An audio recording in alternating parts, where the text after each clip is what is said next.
Well, my son's symptoms began appearing at about 4 months of age, and it started just with like a rash on his trunk and on his chest.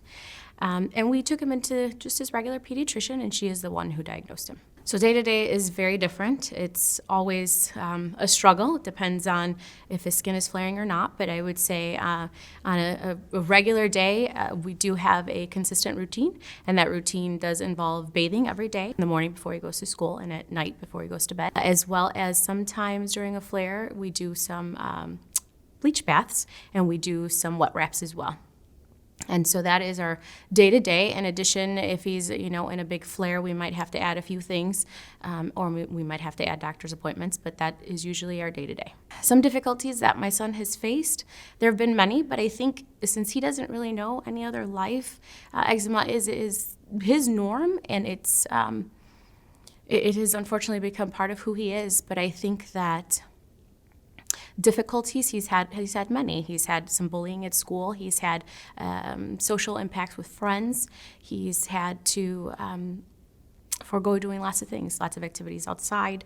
Birthday parties, depends on what they are and what those entail. Those have really greatly impacted his life.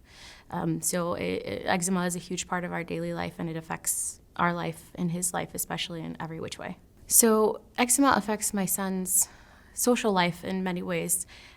Like I said, he is not able to go to some birthday parties. It depends. If he has a pool birthday party, he's not able to attend.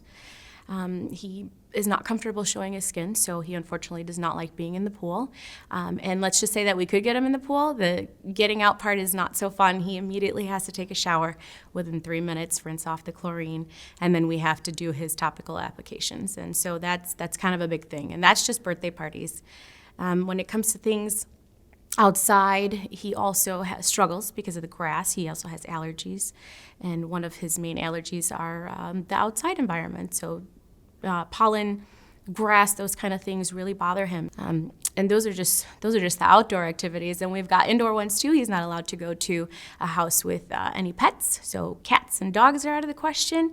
That is also a huge trigger for him. And not only that, he also has asthma, and he, like I said, allergies, and it does trigger his asthma as well. And those are just like birthday parties that he's not able to go to.